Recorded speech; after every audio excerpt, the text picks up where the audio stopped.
on business infrastructure. But before we get started, I want to ask, what would you guys like to get or take away from this workshop on business infrastructure?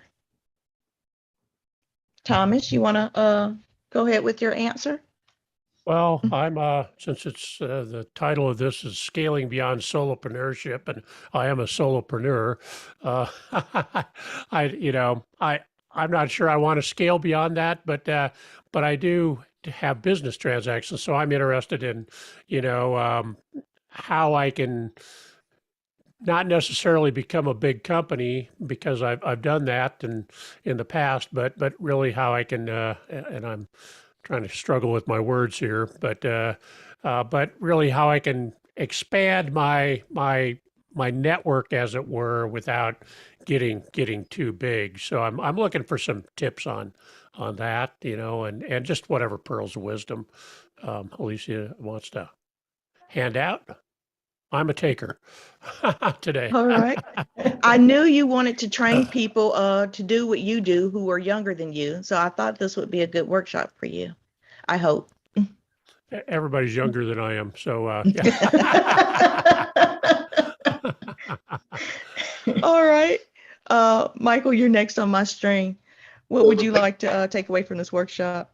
First off, thank you so much for being able to put this together, Erica. And Alicia, I'm just excited to be able to kind of hang with you and get to kind of sit at your feet for a little bit and to be able to see what's going on. I want to apologize, Erica, that I did not notice my time 6:50 time frame out here in California. So I apologize for stepping in at 7 o'clock my time. I'm excited. I love what we've got going on here. I'm a training guy, been a training guy for a stinking long time. Been a coach for almost 20 years. Isn't it about 20 years, Thomas? Yeah, something like that. It's a long time. Yeah. Thomas was my actual very first coaching client. And Wow. So when I started into the coaching practice, he's the dude that said yes before anybody else. So it was a great experience watching him grow and also get to a place where he actually sold his business. That's where I find it interesting that we're back in the. I'm a solopreneur. That's what I want to be. That's that's the space I'm at. But at the same time frame, I'd like to be able to figure out how can I make more money with less time. How many streams of income would absolutely, set me up. I love the training conversation. I am addicted to the ahas, but at the same time frame, I want to be able to fit. I'm hitting 61 now, and I want to find out what life looks like in a different gear mode. And so I think it's the multiple streams that would do it for me. Thank you very much. And thank you for taking time to hang out with us. I wouldn't call myself a taker because I want to be a giver first, but Tom's also a big giver too. Just want to share. All right. Not Thomas, I'm sorry. Michael has taught himself over 60 virtual event platforms to help people through training. 61? 6. Just 6? He's saying 6. Okay, but still a lot. That's very impressive. He was 60. I was like, I thought I heard that once before, and I'm like, oh, I was close. Yeah. I was so close. Love the 10X, so bring it, girl. Tim, what would you like to take away from this business infrastructure workshop? Well, I'm going to take Michael's words for the most part, but just change them a little bit because I kind of like what he said.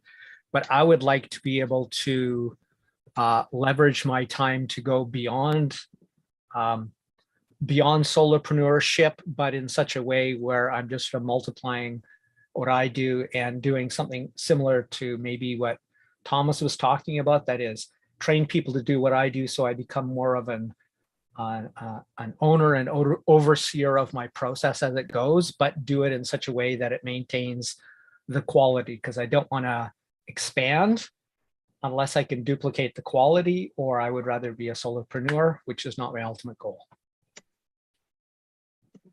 All right. Thank you.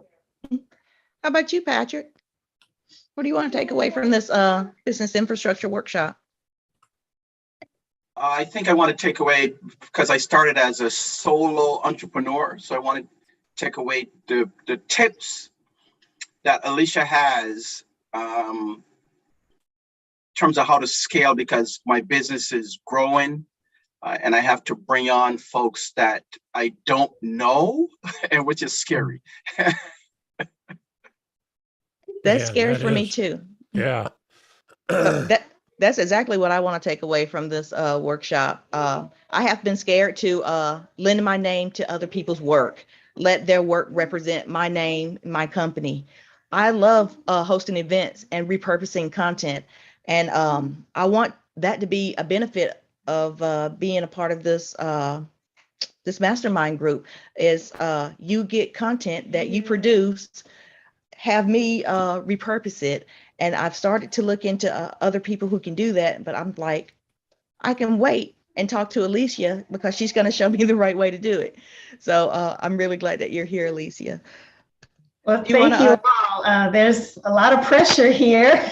So let's see what we get through, in the next hour or so. But if nothing else, I definitely hope that you will walk away with at least a platform or foundation for how you can get, it sounds like ultimately what many of you are getting at are having these processes.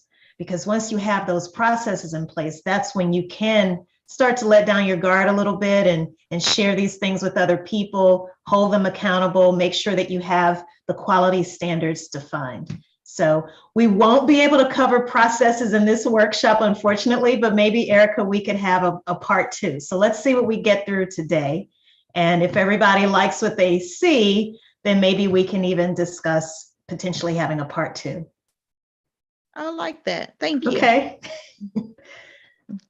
Alicia, would you like to tell us a little more about Equilibria and how you got started in business infrastructure? Sure. So my career actually began in different chemical plants and oil refineries. I was working as a chemical engineer, and it didn't take me long to realize I didn't want to spend the rest of my career being in that kind of an environment. So I went back to business school, and business school truly was like the missing link. I no longer saw anything the same anymore.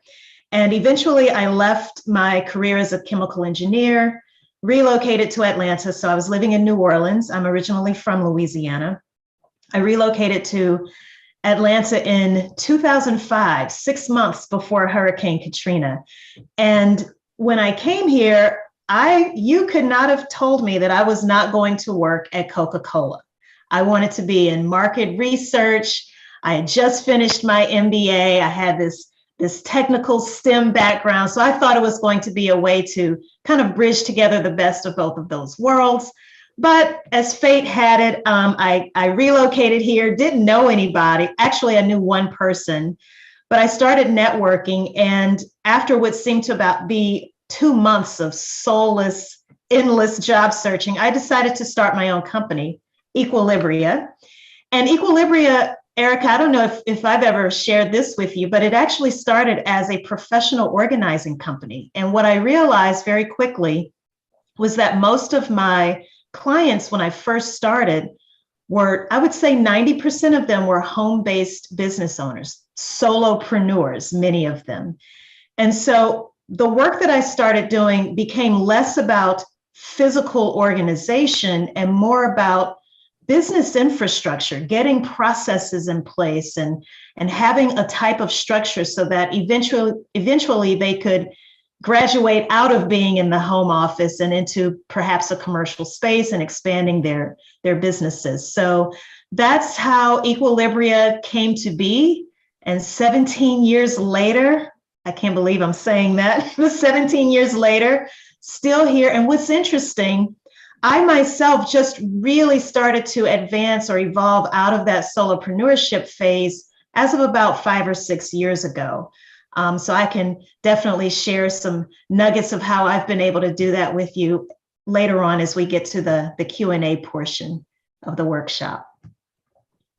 All right. I would love that. I like that you yourself have been to a place that you're about to take us now. So yeah, Oh, please show us the way. absolutely. I definitely believe in practicing what I preach.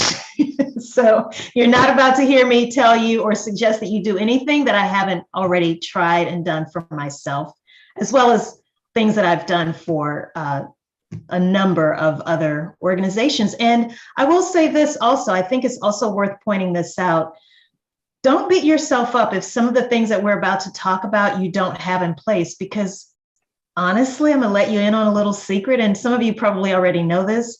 Even the really large organizations, they don't have a lot of these components in place. You talk to some of the employees there, because they're so siloed, the left hand literally doesn't know what the right hand is doing. They can't define the organizational structure of the company. Nobody knows the process for doing certain things. And you sit back and you're just kind of looking at them in awe and wonderment, thinking, how have you all managed to grow so big and no one knows or seems to know what's really going on? So, but we're going to avoid that. We're going to start getting the structure in place now, and that foundation upon which you can continue to grow. And if you want to scale, because I certainly can appreciate that not everybody wants to scale, but it's always good to have that structure in place to keep everything organized and nice and neat, so that when the growth starts to happen and more people start requesting your services, you'll have a structure in place to support and sustain that type of demand. All right. Well, all right. We can get started whenever you're ready. Okay, so I will first share my screen, but before I do, actually, were you able to provide those documents, Erica, in the chat? Because we will be looking at those things at some point. Can everyone see my screen? I can see your screen. Okay, and I am perfect. still working on Yes. getting that document. Okay, and I'm going to kind of move my gallery view here. Okay, so let's get right to it. And I was telling Erica I am not presenting as an actual PowerPoint deck, because I had a little situation earlier this week recording something on Zoom. I had a slide deck, and for some reason Zoom just stopped recording the slides. But I want to make sure that everyone who's here live, and for those who will be watching the recording in the future, I just want to make sure that you have the benefit of actually seeing everything that we're sharing on the screen. So we've already done introductions. We're going to get into what the heck is business infrastructure. We're also going to go through at least 3 exercises. Hopefully we can get through all 3 within the next hour, for actually building that foundation for business infrastructure. We'll then talk about some next steps for how you can complete that foundation, and then we can wrap up with Q&A. So again, really quickly, we've already done introductions, but I have over 23 years now at this point in the operations space. So that encompasses everything from process improvement and process design to Lean Six Sigma, project management, and business infrastructure. And one thing I should mention about business infrastructure, if it's not something you've ever heard of before, that's not by accident, because it's not something that is out there. It's not as well known. It's a fairly recent phenomena, I would say, in the business community. But hopefully through organizations like Erica's Virtual Summiteers, we can start to spread the word about what this actually is and the benefits that it provides to all types of organizations, including small businesses. So I do want to know a little bit more about you. I know Erica has already asked you what you hope to get out of this workshop, and many of you have already defined yourselves as solopreneurs. But I am curious if we could look at the third question. Do you know what business infrastructure is? So maybe if 1 or 2 of you wouldn't mind unmuting yourselves and letting me know what do you think it is?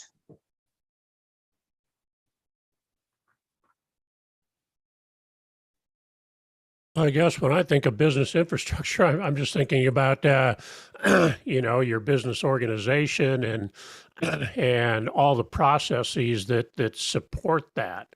I mean, that's what immediately jumps to mind to me. But I have an MBA also, so it's Oh, kind of awesome. thinking along those lines. But that's kind of what my thinking is. Yeah. That's a great answer, Thomas. Anyone else?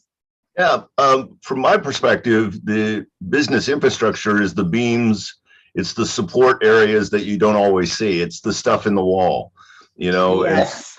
so, those are the processes that we lean on that actually hold us up. And also, if we really want to, makes us look pretty. Those are great answers. And I love what you said, especially Michael, because it is that the idea of the things that are going on behind the curtain, right? The stuff taking place in the back office, under the hood, the things that you don't necessarily see as a customer, but that you definitely experience. That is what business infrastructure is all about. When most people think of infrastructure, I'm sorry, I'm trying to adjust my screen here.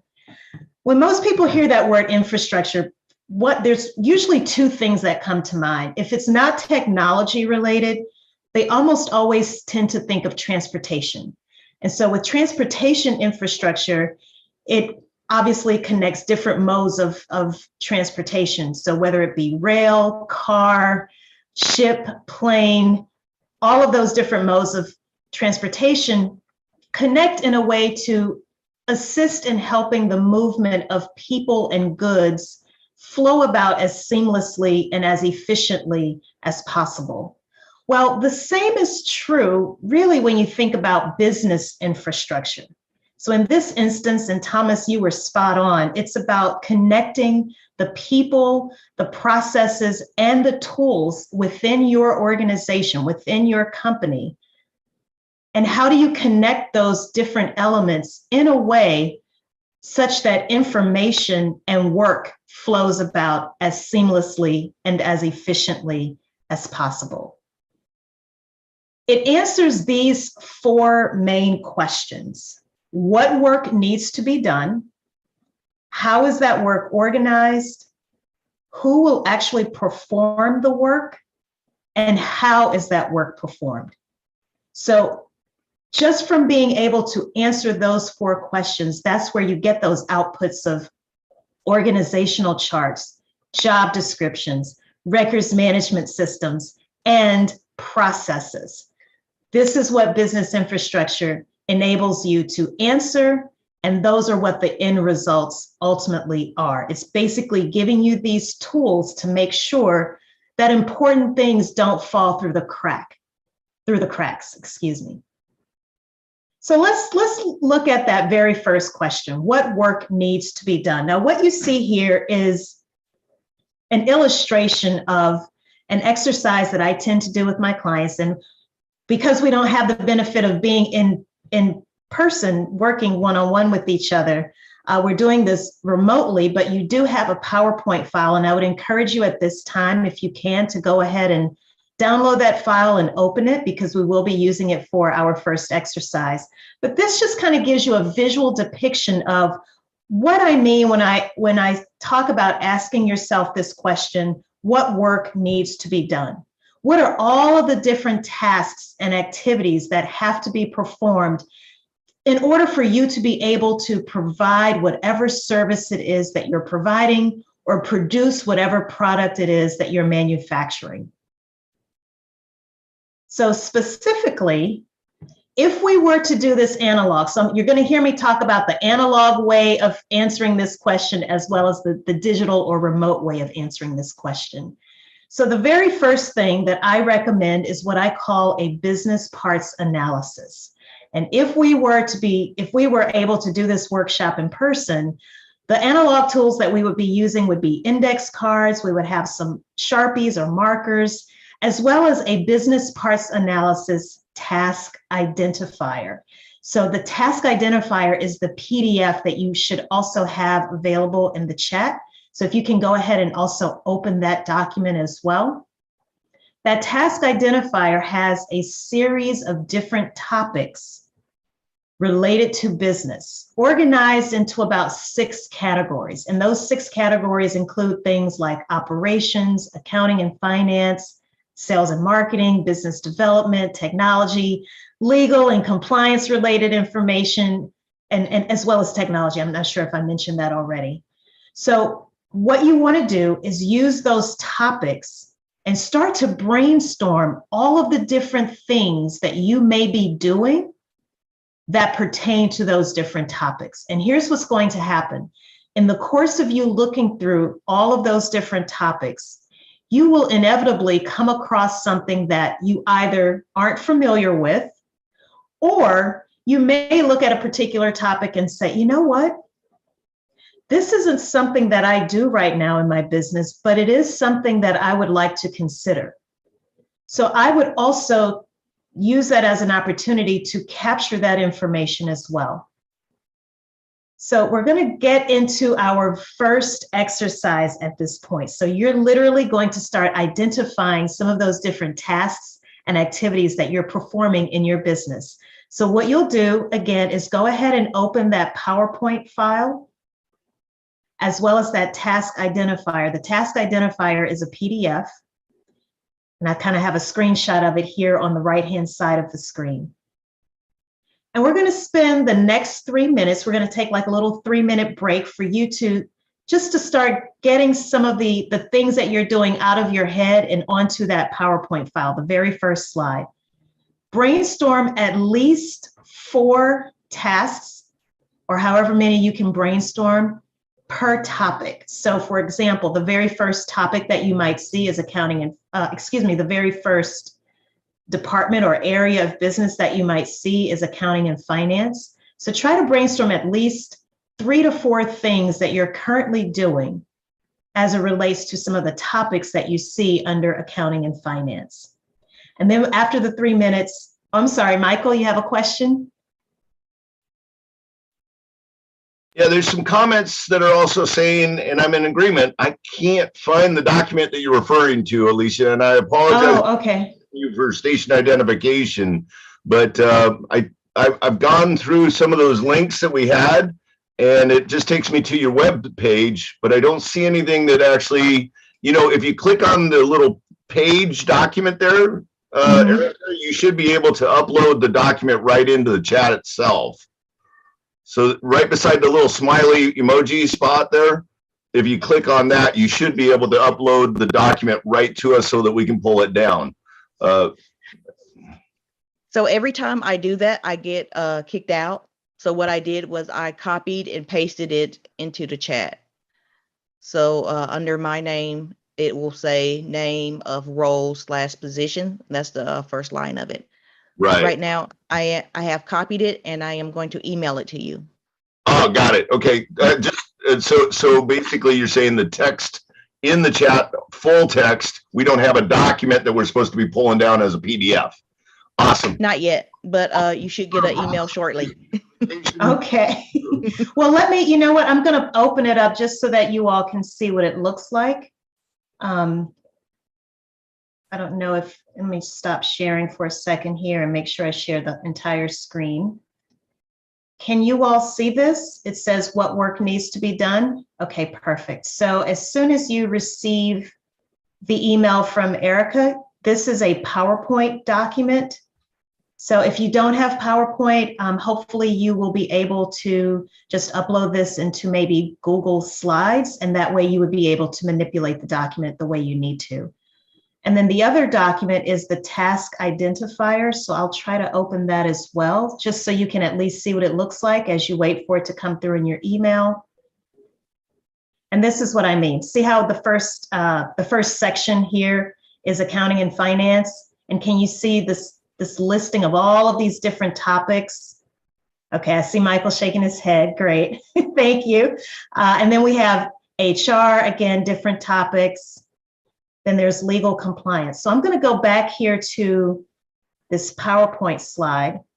And for example, task activity, you would just click in here and just type the name of a task that you're currently performing within each of those 6 areas that you will eventually see on your task identifier. So, for example, one task might be, since we're talking to you all as online event planners, pay or renew software license. And I think, Michael, that's something that definitely applies to you since you have so many software that you work with, renew software license. So that might just be one task, right? And then another could be secure speakers, okay? So this is the first thing you want to do, is just try to populate as much of this as you can, this slide, with different tasks that you're performing. So does everyone have this document now? Please let us know if you don't. I don't yet. Okay.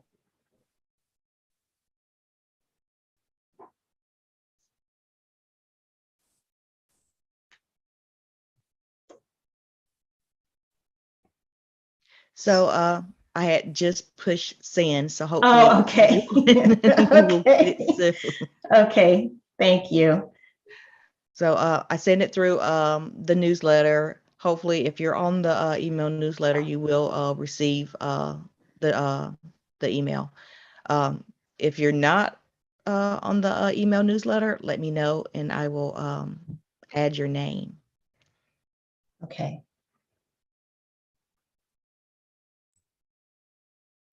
So if you wouldn't mind, everyone, just maybe letting us know in the chat once you've actually received Erica's email. Yeah, that would be helpful. That way we'll know.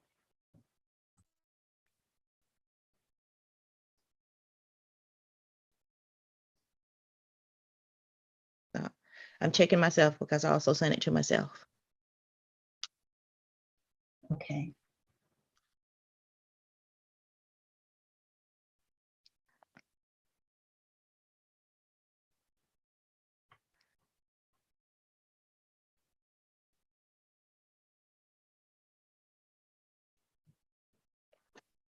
So with the renew of software licenses, I would also say review your AppSumo deals, because that's where most of us have our event platforms.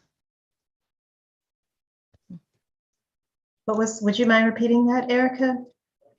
With the renewal of software licenses, Mm-hmm. I would say for most of us here, it would be review your AppSumo purchases, because that's where most of us have our event software or Okay. event platforms. And did I spell that correctly? Is it AppSumo? Is that one word? Okay. Yep, that's right. All right. Can I ask just to kind of adjust? I know that we're still struggling on getting the document. I think you got some really great insight of what you want to be able to get us to do. So if we get our tasks and our activities captured, kind of like a WBS or some type of list of taskings, what's the next activity after that? Just in case we don't get that item, we can continue to keep moving, if you will. I'm going to have to poke out here shortly, but I apologize. So just wanted to get your thought process. I love where we're going. I can't wait to see the documents. I think there's a lot of great cheat sheets in there for us to be able to make that happen. But let me just quiet myself and. Okay, so the very next thing, because I agree, we shouldn't just get held up there. So the very next thing, again, if we were having this workshop together face to face in person, all of those different tasks, instead of seeing them on that slide like you just saw on that PowerPoint slide, we would actually have them, each task, onto individual index cards. We would then next spread out all of those index cards, and it's very possible you could have 200 plus index cards.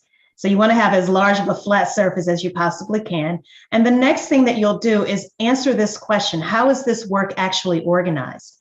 This is what's going to enable you to be able to see what is the actual internal structure of your company. And when I say internal structure, what I'm getting at is, how is your company organized into departments? So you'll take all of those different tasks that you've identified, and you're literally going to group tasks that are similar in nature into columns on, let's say, on this table that you're working on. So in the example that you see here on the left, we have 4 different departments that have been identified. So we're saying, okay, we're going to take everything that starts with the letter A, because they're similar. Everything that starts with B, we'll group those together, D and E.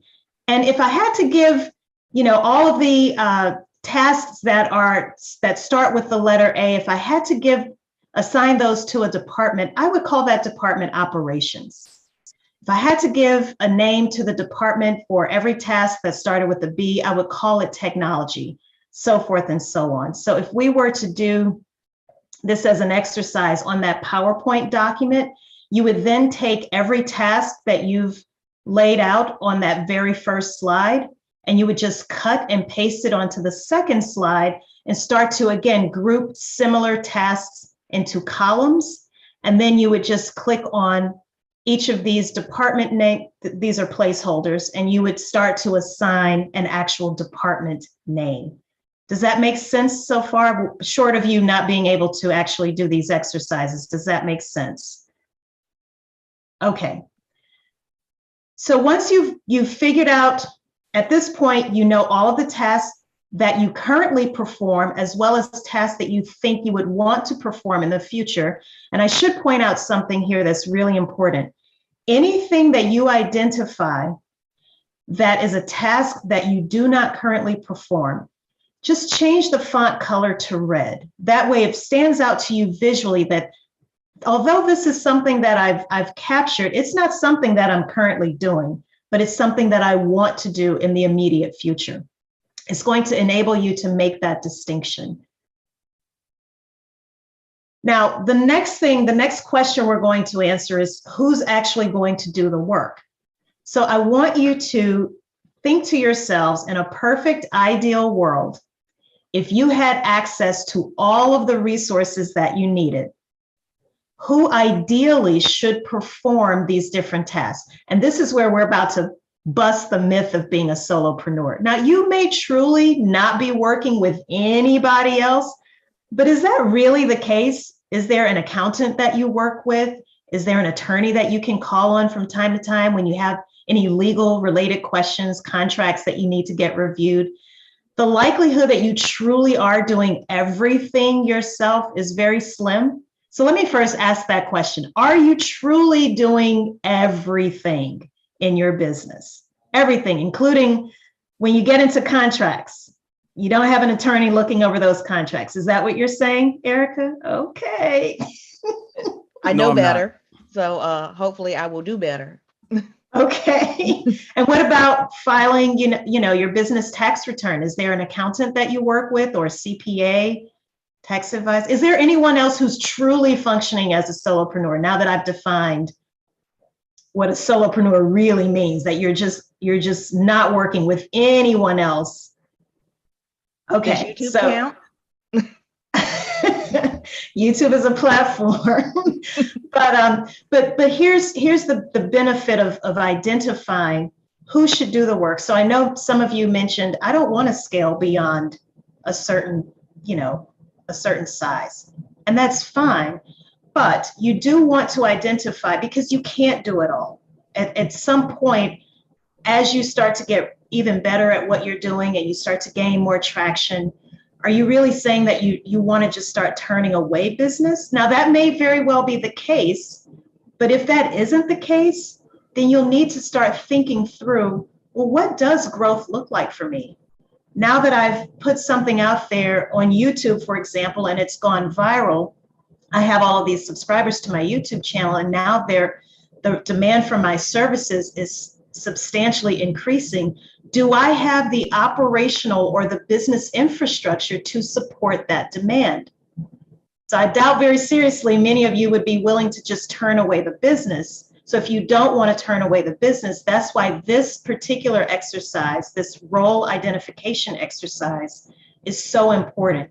Even though you may not have the budget to bring some of these people on board right away, just having a conversation with yourself and really thinking about what could it look like in the immediate future, and by immediate future, a year from now, 3 years from now, that's going to do so, it's going to be a miraculous thing that you're going to see take place in your company. So what you see here in this picture, this is me working with a client. She owns an insurance company. And as you can see, we're face to face, we're working together. And we have all of these different tasks, okay, that's performed in her insurance agency. And she had an immediate need to hire another sales associate. But she didn't want to just get out there and just bring anybody on, because as many of you have pointed out, it's a scary thing when you are allowing someone else to take care of your baby, what you've worked so hard to build and develop over the years. But by really getting granular and really thinking through everything that new sales associate, and not just a new sales associate, but other future employees or independent contractors would also do in her company. That's why this exercise was so important. So what you see us doing here is we have stick figures. I use stick figures. This is a product of my company. I don't know if you can see it here, little stick figures, and they're laminated. And what we do is for each department and its associated activities, you now want to figure out who ideally should perform those different activities within a particular department. You may say, well, I'm doing everything right now, but that doesn't mean that you should be doing everything. Just because you can doesn't mean you should. So are there certain activities that you truly should be doing as the CEO or the founder versus things that really, if I could have a graphic designer, if I could outsource this to a graphic designer, this would make life so much easier. Or if I had another event planner that I could train and as an apprentice, for example, this would really start to lighten some of the workload and the burden that I experience on a day-to-day basis. So that's the analog way of doing it. And so if we were working in that other PowerPoint document, the third exercise that we would have done together is actually going through the task of assigning the different activities that you've brainstormed and having a serious conversation about who ideally should perform those different tasks within the departments that you've identified. Now, another thing that you'll notice here on the kind of the bottom left-hand side of the screen, I mentioned the importance of color coding each role. Again, I like to think of this as creating your organizational chart, because this is ultimately what you're getting at here. Your organizational chart is really like a vision board. How sometimes they say if you create a vision board of what you want your personal life to look like and all the things you want to attract in your life, well, think of your organizational chart as your company's vision board. What do you want your company to look like? It's okay if you still want it to be just, primarily you, but are there opportunities for you to outsource some of the work to other people? They don't necessarily have to be full-time or part-time employees. You can have interns, you can have volunteers, you can maybe create some type of an apprentice program. There are so many different options to make sure that you get the support that you need as you continue to grow your company. So color coding, this simply means any role that you identify for those roles, and it would probably just be you, because you obviously already exist and you're in place, you would just write your title or your position in black. And then for any vacant position that isn't filled, so for example, Erica, not to pick on you, but you might have a lot of red on your organizational chart. So you might identify a CPA, you might identify a business attorney, you may also identify a social media coordinator, and you would just write all of those roles in red. This is a very visual way of showing my company may not look like this right now, but within the next 12 months or within the next 3 years or maybe 5 years, this is what I'm working toward. So wherever we see red, it might eventually change to blue or black. And blue just simply denotes anytime you outsource something to anyone else. I think another myth or something that paralyzes us as business owners, as entrepreneurs oftentimes, is we think we have to have employees in order to to distribute or better allocate the workload. And that just isn't true. There's so many different ways that you can work with people. Even if you outsource things to Fiverr and you develop a relationship with a person on Fiverr that you consistently use to do certain work for you, I would actually put that person on my organizational chart, because you've developed a relationship and you may consistently do business with that particular freelancer. Does anyone have any questions at this point? I'm going to stop because I know we haven't had the benefit of actually being able to do these exercises, but are there any questions so far?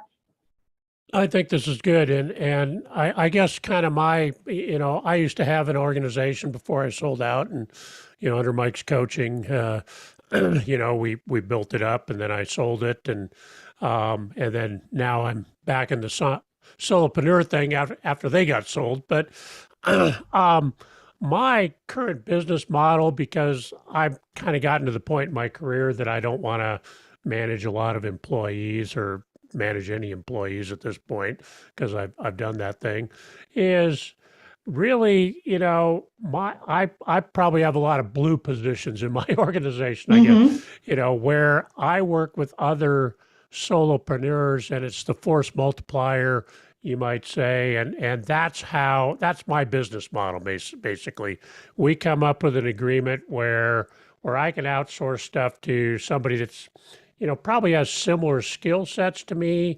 They'll give me like say a 20-25% discount on their normal rates, and then I can mark them up so I can make 20 to 25% on their time, and then I don't have to have all that overhead that goes with that. So I'm probably no employees, all outsourcing. I realize there's some downside to that, but that's basically how I'm doing things. I just thought I'd throw that out there. It seems to work okay for me. So. In the chat, Michael had mentioned we only have 24 hours per day and 168 hours each week. Where do we spend that time? Branding, family, admin, marketing, delivery of service, bids? Like, maybe that's what we need the help for? No, what I was throwing down, thanks, Erica. What I was sorry, I missed. No, I'm sorry, I missed the first part. I was just throwing down that, I love your exercise that you're given, and sharing, because it gets us present to where all of our time is going. And I don't think we take enough time to realize that we have, that time is precious. It's a fleeting moment. It's gone. We'll never get it back. What did we direct our attention to? And so I was attempting my way of being able to do the roles and identify different taskings that I do for myself, which is the branding, the bids, the delivery of services, all those different components. Those are the things that I roll with. But at the same time frame, what am I going to direct my attention to? Sometimes it's family. Over the last couple of weeks, it's been about family. So that's where I need to focus in on. But it's also, like you're saying, it's either bring on an employee or outsource. And I'm with Thomas. I will outsource way before I want to bring somebody in, because bringing someone in just entangles too much with the overhead that I'm not willing to actually, put out at my age. So. No, that's certainly understandable. But I think that the key thing that you both have brought up, Michael and Thomas, is that it's not just you. You have other vendors that you're working with, suppliers, freelancers, independent contractors, people that you can outsource this work to and build relationships with, so that if you do have to take a break to deal with some personal matters, everything won't just fall apart, right? I've been out for a surgery. Erica can tell you I was supposed to give this presentation, I think back in April, but I just couldn't make it happen. But we were still able to kind of pick up where we left off. But it was only because I had other people around me to pick up the slack that was able to happen. So it's just always something to think about. We always hear that question as business owners: what would happen if you were hit by that proverbial bus? What would happen? Would everything just fall apart? Or could it continue without your day-to-day presence? So it's just something to think about. And again, it's all about what our goals are for our respective businesses. Alicia, is it Alicia or Alicia? Now, we obviously are, I'm sorry. Is it Alicia? Alicia. So Alicia, you just hit it on the head in terms of what are your goals, right? So if your goal is to have a large business, then your organization will look very different than if you were to have a very small personal business. So I think it comes down to what are your personal and your professional or business goals? Absolutely. I always, anytime I start working with a client, that is the very first thing that I ask. What is your goal? Do you want to sell? Do you want to expand? Do you want to stabilize? It's different for different people, and there are no wrong answers. It's just that you be crystal clear on why you want this structure in place. Sometimes, again, it's just to stabilize everything. You like it exactly as it is, but you just need to kind of put a little bit more structure to it so that other people know what your business looks like or what your business model looks like. But it could be also that you have a serious growth plan that you want to execute, and you need to be able to commit it to paper so that you can share it with potential investors, for example, or future employees or future people that you want to do business with. So one thing that I must mention, I think one of the files that you may have also been sent, and I think maybe Erica, this may be part of what you copied and pasted in the chat, is a job description. So this is one of many outputs. So not only will you have an organizational chart, but you will also have job descriptions, even for those outsourced positions. And here's why that's so important. I'm going to give you a very recent example, a personal example from my own company. I am in the process right now of negotiating a contract with an academic institution. And there are certain things that I know I need this attorney that I'm working with to do. So I literally took a dose of my own medicine and I wrote down every single task, everything that I needed that I could think of that I would need this attorney to help with in negotiating the terms of this agreement. I wrote that onto different index cards, figured out what attorney I needed to find, because it's not the type of attorney I would normally work with. This is a very specialized field of law. And so once I had all of that information written out in front of me, I could then put it into a job description format, even though it's an outsourced position. So all of those tasks that you've identified, you would simply copy and paste that information into the specific duties and responsibilities section of a job description. So I believe one of the documents you've also been sent is a job description template. And you'll notice that there are two sections that you would populate with the information from these exercises that you've done. The first is literally copying and pasting the tasks that you've identified that are currently performed. And then remember all of those tasks we talked about where you might write them in red, and that was to kind of visually illustrate those are things that you may do in the future. There's a special section on the job description where you can enter that information as well.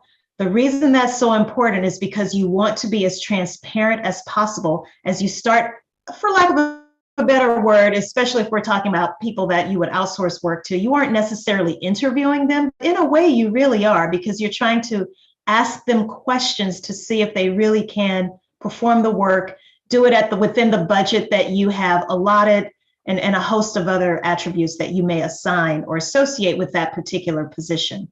So it's a way for you to, again, have a conversation about, this isn't something that I'm doing right now, or this isn't something we do in the company right now, but these are things that we will definitely do in the immediate future.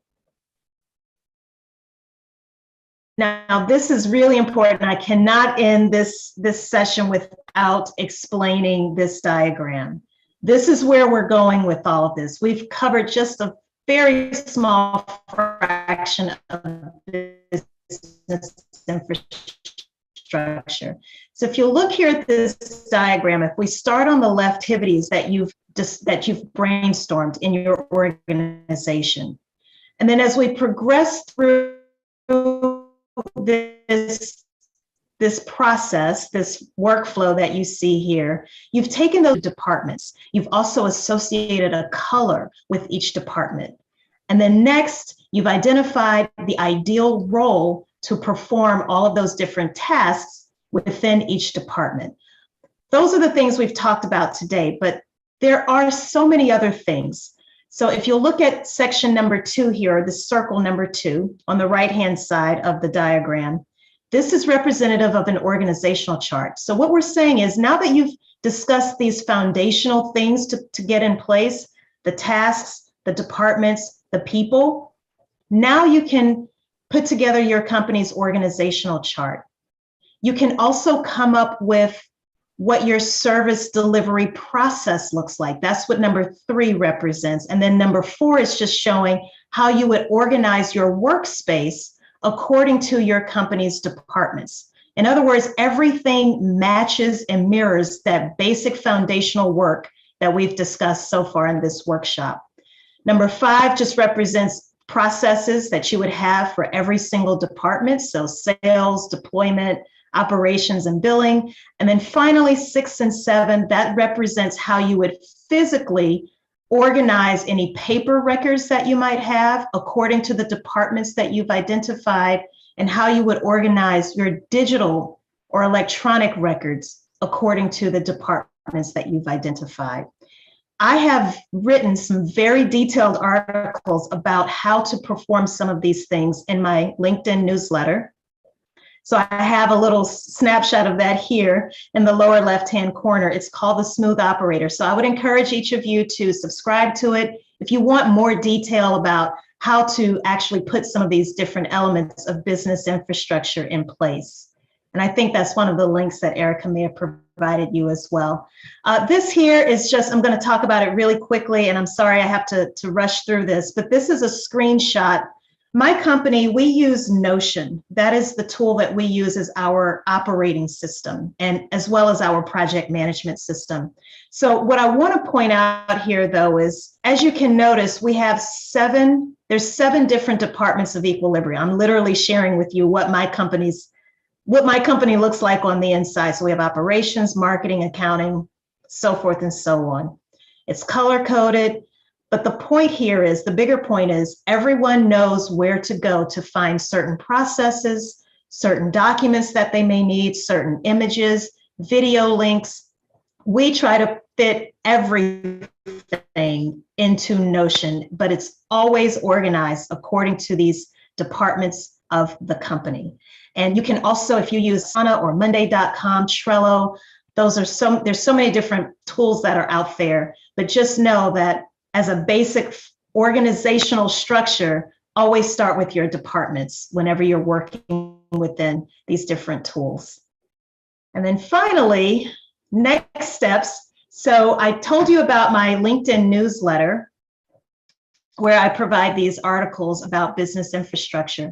But there's also a free audio masterclass that you can sign up for. So if you go to smoothoperator.courses, and you sign up, you will literally every 3 days start to receive a link to an audio file, and it will first share a story with you, a narrated story about an entrepreneur who's experiencing fast growth pains. That entrepreneur meets a consultant who introduces the entrepreneur to business infrastructure, and there's some very specific things that they do to really help stabilize the fast growth so that they can continue to grow in a sustainable way. And then the next couple of episodes that you would receive would actually tell you, okay, Patrick, you heard this story in the last episode. Well, now I'm going to teach you exactly how to do what they did in the story that you heard in the previous episode. So it was a lot of fun putting that together. So go ahead and check that out if you can. There's also my book, which goes into painstaking detail of how to create and put your business infrastructure into place. But it's not done in a traditional, boring textbook type format. It's stories. These are stories that you would be able to relate to and connect with on an emotional level, but at the same time, you're learning how to put some of these different elements of business infrastructure into place.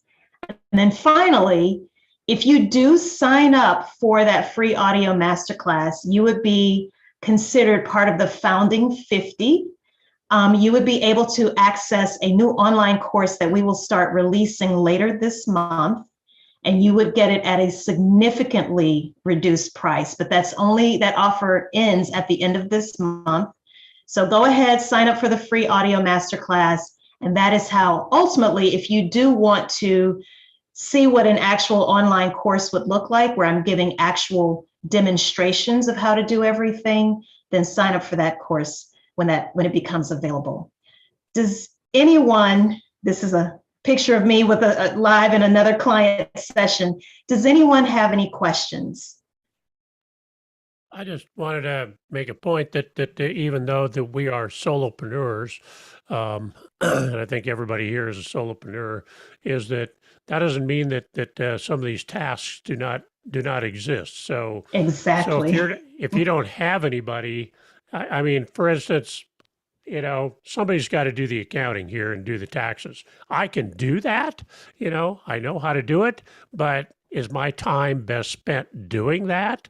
Or is my time spent on doing the technical stuff that I do best and outsourcing that? So whether I have an employee, whether I have an accountant to outsource things to, that role still needs to be filled. And I think that's the important thing that we forget as a solopreneur, is that we're trying to do everything, and there's ways not to do that. So your points here are well taken. We need to look at what all those roles are, how we fill them, and not try to do it all ourselves, because it's impossible. Absolutely. That expression, you can be a jack of all trades and a master of none. Well, my hope for each of you is that you exhibit, the fact that you are a master of whatever your craft is, and leave all of that other stuff for others to do.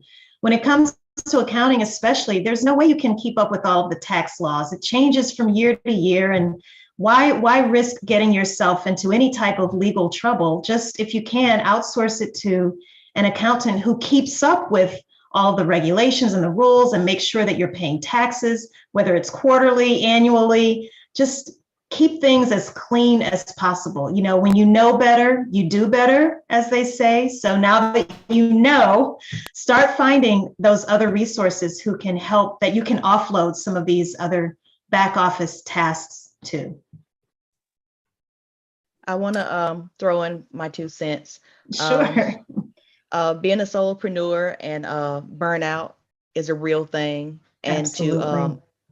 to get help to delegate, to offload tasks to someone else could be like a lifesaver, because even though I am literally by myself, and I offset things by automating them, when someone else knows the automation that I'm using and knows what I'm talking about when I start talking about the automation, it feels like a relief.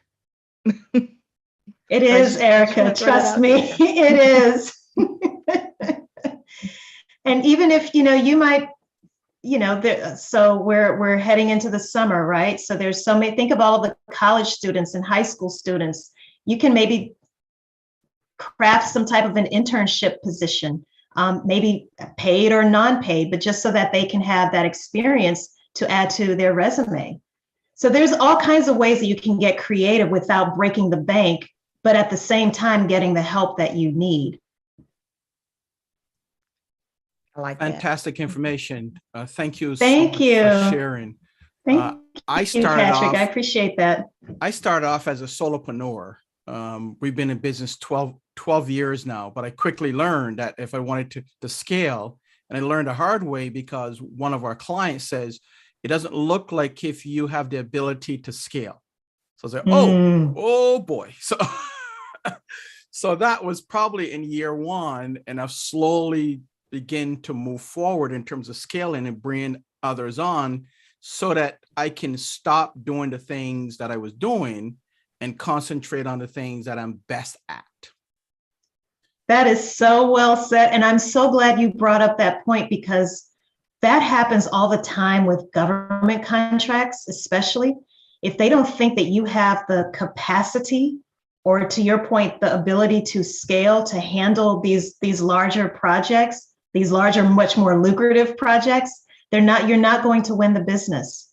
So even though you may not have an organizational chart full of full-time employees, going back to Thomas's point, you still can speak to the fact that you do have an ecosystem of people around you, vendors, suppliers, independent contractors, lawyers, accountants. You have people around you. It's not just truly you, because that can scare many people if they hear that you're just a solopreneur, because once they start working with you and they think to themselves, if Erica gets sick, God forbid, what does that mean for me as her client or her customer? So I'm glad you brought that point up, Patrick, because that is something that certainly can happen, is you can lose business or the opportunity to do business with someone simply because they think it truly is just you, when in fact, you may be the only quote unquote full-time employee in your company, but you do have other people working around you. That's the good thing about automations. When you set it up, it literally runs by itself. But to have someone else understand but that automation, how it's set up. Can I argue with you on that? Someone still has to keep up with that automation, Yes. right? Technology can fail. Technology constantly goes through updates. So again, if Erica is out sick, or if Erica's on vacation, or for whatever reason you're just not around and something breaks, who's around to repair it and fix it while you aren't around? And then there's certain things, back office, you can't automate an accountant. You can't automate certain business attorneys. You just can't. At some point you need to get assistance from other people who are experts in their field so that you stay out of trouble. That's true. We live in a very the US is a very litigious society. So if you want to keep everything nice and clean, get help from these other resources. That's why they exist. Yeah. I think it comes down to what type of business that you have too, right? It does. It absolutely does. And goes back to what are your desired outcomes or your goals? Because if your goal is if you have more of a tech business and your goal is to really keep it small, then yeah, you can do those things. But if you want to expand and have a national and a global business, technical wise, or tech business, then you have to learn how to, and I've learned this the hard way, is to trust people and find the best people that can do the work for you or work alongside you, because that's when your business is going to grow. If that's your thing, is just to hold everything in, then the outcome is going to be very, very different. And Patrick, something you said just made me think of another really simple example. You know how there's the I think it's GDP compliance, how oftentimes when you go to websites, you'll see the little banner at the bottom asking, will you allow cookies, or do you decline? So something as simple as that, and this is just another example, Erica, that I'm sharing. You can easily go to a website and get a template to build out what your website's cookies policy is. But to Patrick's point, is it too generic? Or do you need something very specific to your company and what you are doing on your company's website?